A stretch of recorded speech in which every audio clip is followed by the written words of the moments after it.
ये 32 सेवा अपराध हैं, इनसे बचना चाहिए। पहला है सवारी पे चढ़ करके भगवान के दर्शन करने जाना। अगर आप जा भी रहे हैं तो कम से कम 100 कदम पैदल चलें, इतनी दूर वाहन खड़ा कर दो और नंगे पैर वहां से जाओ। खड़ाऊं या पादुका पहनकर भगवान के मंदिर में दर्शन के लिए जाना ये अपराध है। हमें तो यही प्रार्थना करनी है कि सीढ़ियों के नीचे तो उतार दो जूता चप्पल। कुछ लोग तो ऐसे हैं कि टोके ना तो जूता चप्पल पहन के ही दर्शन कर ले, इतने सुकुमार तत्व हैं। कई ऐसे भगवान के मंदिर में सवारी में चढ़ करके जाना या खड़ाऊं पादुका पहन करके जाना ये निषेध है, ये अपराध है। दूसरा, रथ यात्रा, जन्माष्टमी, राधाष्टमी, रामनवमी अगर आप नहीं कर सकते, आप में सामर्थ्य नहीं, तो जहां उत्सव हो रहा हो वहां सम्मिलित हो जाना चाहिए। ये भागवतिक महान उत्सव हैं भगवान के प्रादुर्भाव के, उनमें सम्मिलित हो जाना चाहिए। अगर ऐसा नहीं तो ये भी अपराध के अंतर्गत आता है। तीसरा, भगवान के श्री विग्रह के दर्शन हुए पर आपने प्रणाम नहीं किया। जैसे ऐसे जहां हो इतना जरूर करो, चाहे जिस भगवान के हो, इसमें अनन्यता नहीं है। जैसे परिक्रमा लगाते थे, हनुमान जी की आरती हो रही, जय राधा वल्लभ लाल की, 1 मिनट रुके, उनकी आरती हो रही, महाभागवत हैं, सब संतों को प्रणाम करते हो, हनुमान जी को प्रणाम नहीं करोगे? हनुमान जी महाभागवत, उनको प्रणाम करने में तुम्हारी निष्ठा बदल जाएगी क्या? जय राधा वल्लभ लाल की आरती हो रही, उसी में दर्शन मेरे प्रभु इस रूप में विराजमान। जो भी देवालय, जो भी मंदिर अगर हमारी दृष्टि में गए तो ऐसे प्रणाम, उनसे बढ़कर थोड़ी हो। सब में हमारे प्रभु सर्वान वस्तुतया निरीक्ष परम स्वाराध्य बुद्धिर्मम। प्रभु के श्री मूर्ति के दर्शन करके प्रणाम न करना या जूठे मुंह अपवित्र अवस्था में प्रभु के दर्शन करने जाना। पवित्रता अगर नहीं रहेगी ना तो बुद्धि भ्रष्ट होती रहेगी, पक्का समझ लो। पवित्रता की बहुत जरूरत है। आजकल प्रायः पवित्रता का ज्ञान नहीं रखते हैं। अशुचि अवस्था में दर्शन करना। अगला, एक हाथ से प्रणाम करना भगवान को। जैसे श्री विग्रह भगवान का है तो एक हाथ से ऐसे नहीं प्रणाम किया जाता। संत को, गुरुदेव को, भगवान को ऐसे। एक आए थे एकांतिक में, तो हम कहा भैया इसका मतलब क्या है? तो हम कहा ये तो नेता मित्र दोस्त ऐसी जगह होता है। कहा भगवान और संतों गुरुजनों के सामने तो ऐसे, हमको तो ऐसे ऐसे ठीक है। ये राजकीय विभाग में चलता है, भगवत विभाग में ऐसे चलता है। कर जोड़ करके भगवान को, गुरुदेव को, संतों को ऐसे हाथ जोड़कर, एक हाथ से भगवान को ऐसे नहीं किया जाता, प्रभु को ऐसे नहीं किया जाता। प्रभु के श्री विग्रह के सामने एक हाथ से प्रणाम करना या गुरु जी को, इतने सत्संग नहीं ना, तो प्रायः आजकल के बच्चे प्रियता में दाहिने हाथ में मोबाइल होता है और बाएं हाथ से ऐसे करते हैं। रोज हमें होता है, हमें रोज होता है। और बाएं हाथ से जानते हो किसको किया जाता है? शत्रु को। जब किसी राजा के यहाँ संधि कराने या गुप्तचर या दूत ऐसे, तो अब उस राजा को तो करना ही पड़ेगा, तो बाएं हाथ से करता था। तो वो समझ जाते थे शत्रु पक्ष का है। और वो वीर इतना कि गर्दन उतरा सकता है लेकिन दाहिने हाथ से सलूट नहीं कर सकता, क्योंकि शत्रु पक्ष का है तो बाएं हाथ से ही करेगा। एक हाथ से प्रणाम करना या बाएं हाथ से प्रणाम कर। अब सत्संग नहीं तो बेचारे नहीं जानते हैं। राधा राधा नहीं बोलेंगे, राधा राधा बोलो, तुम्हारी वाणी पवित्र, तुम्हारा जीवन पवित्र। हमें बहुत सुख मिलता है जब कोई रास्ते में जैसे राधा राधा तो हम खड़े हो जाते हैं। राधा राधा राधा, आपका भी मंगल, हमारे कानों का भी मंगल, और हमारा हृदय गर्व में भरता है, मेरी महारानी जी का नाम लिया जा रहा है। परिक्रमा करते समय प्रभु के श्री विग्रह के सामने आकर के ना रुक करके प्रणाम करना और ऐसे घूमते रहना, ये भी अपराध है। परिक्रमा तो एक परिक्रमा की, सामने आए प्रणाम किया, फिर दूसरी की, फिर सामने आए प्रणाम किया। 4 परिक्रमा अपने प्रभु की होती है, हरिप्रियाजू की 4 परिक्रमा। और प्रभु के श्री विग्रह के सामने पैर पसार करके बैठना।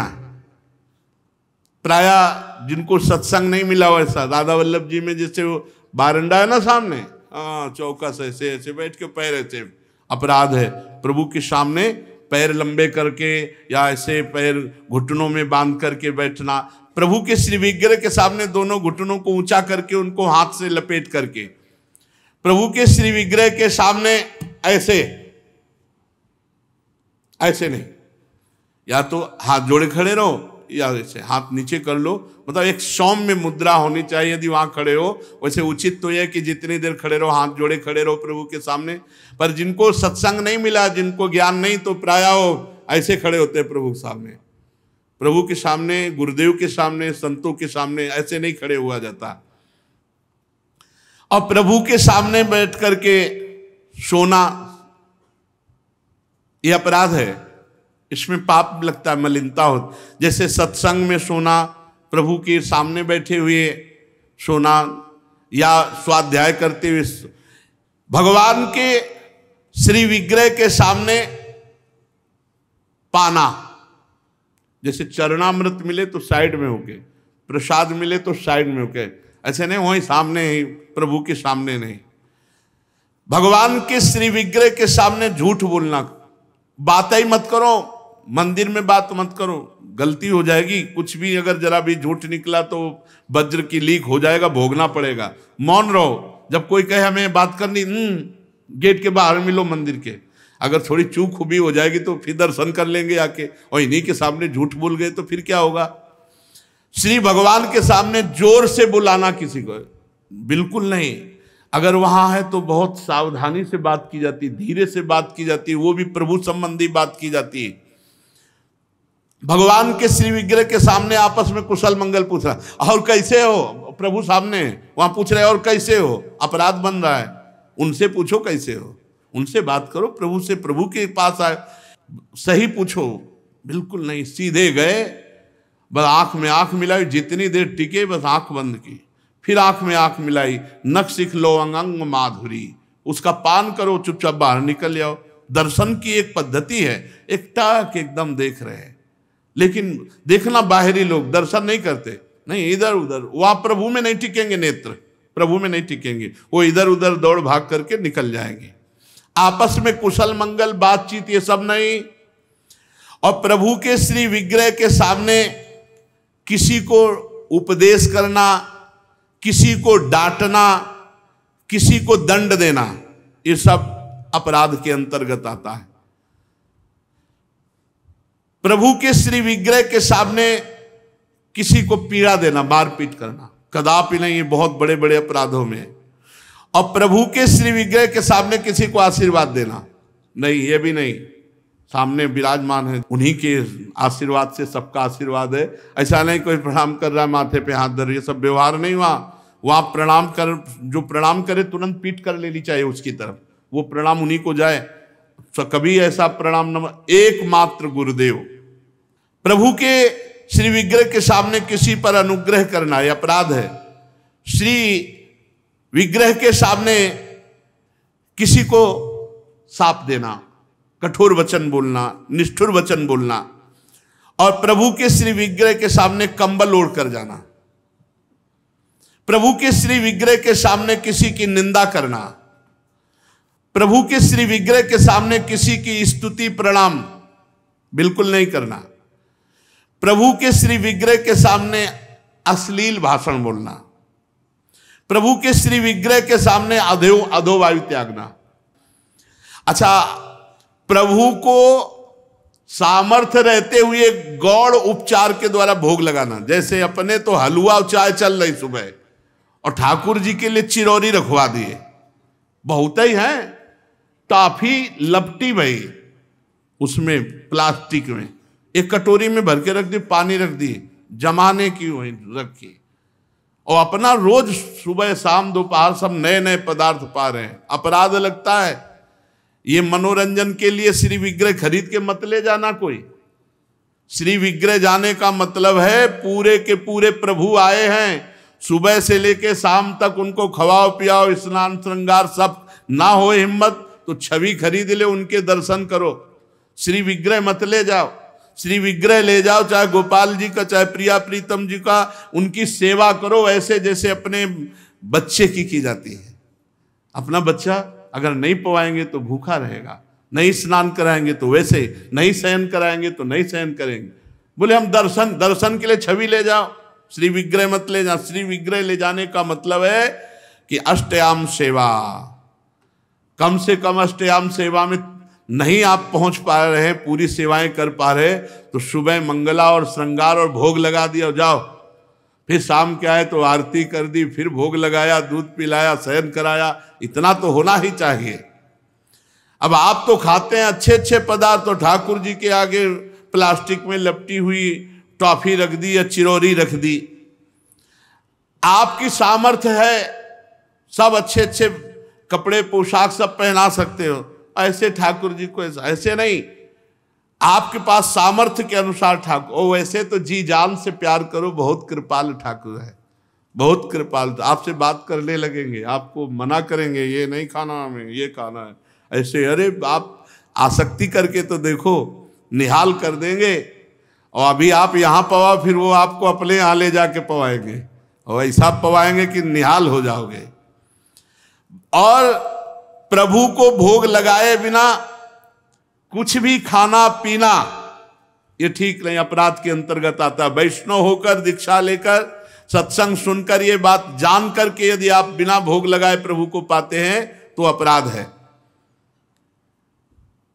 ऋतु में जो फल हो सबसे पहले अपने प्रभु को भोग लगाना चाहिए। इस बात में हमने अपने गुरुदेव भगवान को देखा, बड़ी प्रवीणता। चाहे वो सहतूत हो चाहे बेर हो, जो ऋतु का फल है वो श्री जी को जरूर पवाएंगे। और पवाने का पहला कि आप चख के देखेंगे, बेर या जो भी पहला चख के देखेंगे, अगर अनुकूल है तो हाथ धोया आचमन किया, फिर श्री जी को दूसरे फल। नहीं तो ऐसे भोग नहीं लगाते, पहले जैसे कुछ भी बनेगा तो पहले स्वयं चखेंगे फिर भोग लगाएंगे। और ये बाहर नहीं चलेगा, बाहर तो कहते जूठा कर दिया प्रभु को क्या पवाओगे, लेकिन अपने यहाँ अपने भाव हैं, भावोत्सवेन भजताम रस काम धेनुम। और किसी फल आदि का अच्छा भाग अपने लिए रख दिया और जो स्वाद रहित है वो प्रभु के लिए भोग लगाने के लिए, ऐसा ना करे। और प्रभु के श्री विग्रह के सामने पीठ देकर खड़े होना या पीठ देकर बैठना, जैसे पीछे प्रभु ऐसे बैठना नहीं, इससे अपराध लगता है। गुरुदेव की अभ्यर्थना ना करना, गुरुदेव से कुशल प्रश्न ना करना, गुरुदेव की स्तुति ना करना, ये अपराध है। अपने मुख से अपनी प्रशंसा करना ये अपराध है। किसी भी देवता की निंदा करना ये अपराध है। भगवत मार्ग में अपने आराध्य देव के सिवा अन्य कोई आश्रय, अन्य कोई बल, अन्य कोई आशा, ये सब कलंक के समान है।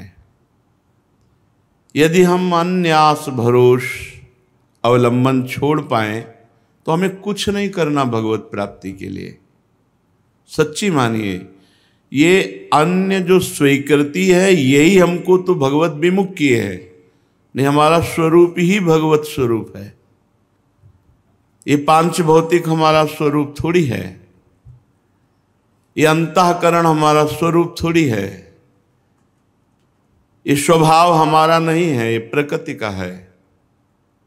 यही अन्य आश्रय हमें भय प्रदान करता है। जब तक भय है तब तक न शुद्ध भक्ति है और न शुद्ध ज्ञान है। ज्ञान हो जाने पर एक ब्रह्म के सिवा कुछ है नहीं तो किससे भय। भक्ति हो जाने पर अपने प्रभु के सिवा कोई है नहीं तो किससे भय। प्रहलाद जी ने नरसिंह भगवान से किंचन मात्र भी कोई भय नहीं माना। सब भयभीत थे, पर प्रहलाद जी नहीं। अपने प्रीतम से क्या भय, चाहे वो सौम्य रूप में हो या घोर रूप में हो या भयावह रूप में हो, है तो मेरे प्रीतम, फिर भय कैसा। तो हमें जो भय, शोक, चिंता, अपने कल्याण की फिक्र, इसका मतलब है अभी भागवतिक बल जागृत नहीं हुआ, अन्य कोई बल है, अन्य कोई आश्रय है, अन्य में ये शरीर भी है, अन्य में शरीर की क्रियाएं भी हैं, अन्य में अंतःकरण है, अंतःकरण के संकल्प, निश्चय, चिंतन, स्वीकृति आदि, अन्य में स्वभाव भी है। ये मेरा नहीं है, मेरे तो सिर्फ प्रभु हैं, और जो मेरा स्वरूप है वो प्रभुमय ही है। ये बात समझ में आ जाए तो बिल्कुल विश्राम है, अभी विश्राम है। भगवत प्राप्ति के लिए जो क्रियाओं का आदेश दिया गया है शास्त्रों में, वो निष्क्रिय आप हैं ये अनुभव करने के लिए, ना कि क्रियाओं से भगवत प्राप्ति होती है। आपका स्वरूप निष्क्रिय है, आप निरंजन है, माया रहित है, यही अनुभव कराने के लिए सत्क्रियाएं की जाती हैं, क्योंकि सत्क्रिया निर्मलता प्रदान करती है। जहां अंतःकरण निर्मल हुआ, शांत हुआ, वहीं अपने स्वरूप का अनुभव होने लगता है। इसलिए अन्य बल तो छोड़ दीजिए, बस ये समझना है अन्य बल का मतलब किसी व्यक्ति, वस्तु, स्थान का नहीं, शरीर का भी नहीं, अपनी क्रियाओं का भी नहीं, अपनी सोच का भी नहीं। ये बात अगर समझ में आ रही हो तो बहुत शुद्ध शरणागति अभी हो जाए। हमारी क्रियाओं का क्या बल, कभी सत्क्रिया होती, कभी असत क्रिया। हमारे अंतःकरण की सोच का क्या बल, कभी सत सोच होती, कभी असत। हमारे स्वभाव का क्या, कभी सौम्य, कभी क्रूर, कभी उदारता, कभी कंजूसता। इसका क्या, हमें अपने प्रियाजू के स्वभाव, प्रियाजू के प्रभाव, प्रियाजू का बल, प्रियाजू का आश्रय, बस। फिर देख लो आप कैसा आनंद आता है। अभी ऊपर हम साधकों से कह रहे थे, प्रभु दिमाग को पकड़ लेते हैं, प्रभु अंतःकरण पर अधिकार कर लेते हैं, अपना अस्तित्व ही खत्म। कैसा अनुभव आनंद का होता होगा जब अहम का पूर्ण विसर्जन भगवान के चरणों में हो गया, प्रिया प्रीतम के चरणों में हो गया। ये बात समझिए, भगवत प्राप्ति बहुत सहज, सरल, अनायास, बिना प्रयास के अनुभव में आने वाली वस्तु है। हमारे को लगता है हम बहुत प्रयास करके भगवत प्राप्ति कर लेंगे तो उसमें हमारा शारीरिक बल, बौद्धिक बल, क्रिया बल, इनकी पहुंच नहीं है परमात्मा तक। इनकी पहुंच, ये सब असत है। असत से की हुई क्रियाएं ये सत परमात्मा में प्रतिष्ठित नहीं कर सकती। तो इनसे उदासीन नहीं होना, ये करना है, पर बल प्रियाजू का। हमारा जितना भी मंगल होगा वो हमारे आराध्य देव से होगा। शरीर बिना क्रिया के नहीं रह सकता, इसलिए सत्क्रियाएं कर रहे हैं। इनका कोई हमें फल या इनकी कोई फलवृत्ति की आकांक्षा ऐसी नहीं है। श्रीपाद प्रबोधानंद जी महाराज इसी भाव को लेके कह रहे हैं, हरि भक्ति महम न कामये मम मुक्ति ही प्रतिभाति सुक्तिवत नयने न निपीय राधिका रति कुंजई रति मंजुलम बनम। बहुत समझने वाली बात है। मुझे हरि भक्ति की भी कामना नहीं, हरि भक्ति महम न कामये, मुझे है भगवान की भक्ति की भी कामना नहीं। मम मुक्ति प्रतिभाति सुक्तिवत, मुझे मोक्ष तो सीपी की तरह दिखाई दे रहा है, कुछ नहीं है, कोई सुख नहीं है।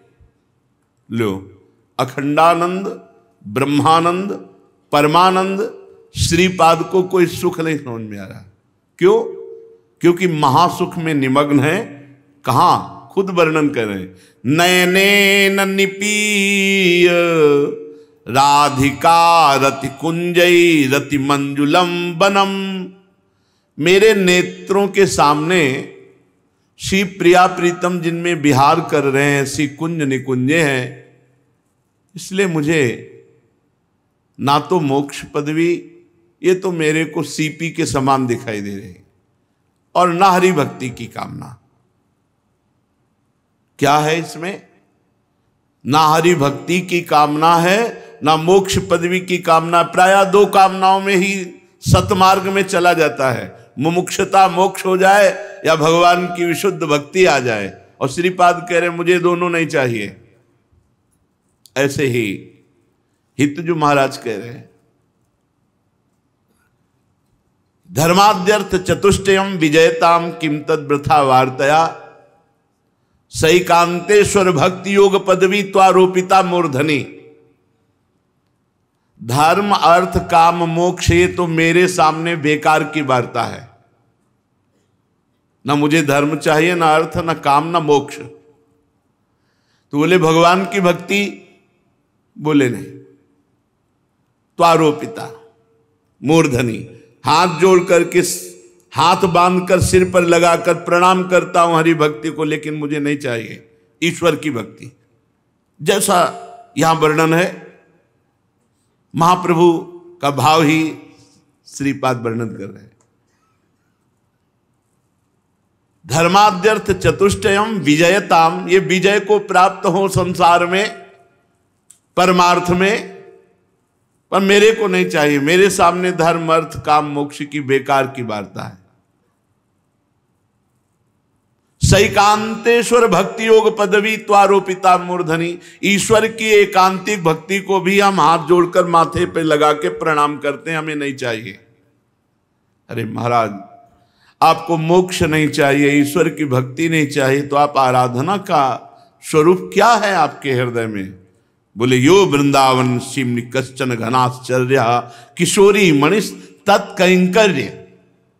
खास बात, जो वृंदावन की सीमा के अंतर्गत विराजमान श्री लाडली जो महाराज लालजू के साथ हैं, उन लाडली जो महाराज के चरणों की दास्ता के सिवा हमें और कुछ नहीं चाहिए। न रोचते, मुझे अच्छा ही नहीं लगता।